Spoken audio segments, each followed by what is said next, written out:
I want to be clear about something. My father's case is not an isolated incident. It is just the most visible example of a much wider pattern of repression in Pakistan since 2022. As Zulfi explained, thousands of political prisoners remain in detention. Civilians have been tried and convicted in military courts. Journalists have been silenced, abducted, or driven into exile.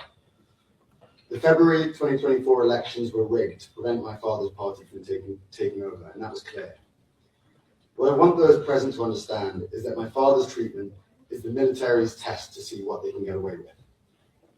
Pakistan made binding commitments under the GSP Plus framework to uphold the international human rights conventions it ratified, including the International Convent on Civil and Political Rights and the Convention Against Torture. My father's arbitrary detention, his solitary confinement, the denial of medical care, the blocking of family visits, the trial of civilians in military courts, each of these violate those treaty obligations. My brother and I are not political people. We never wanted to come before bodies like this one. But my father's life demands that we take action. We cannot stand by as his health deteriorates and he is kept away from us.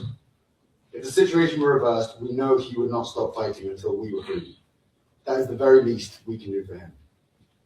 Thank you.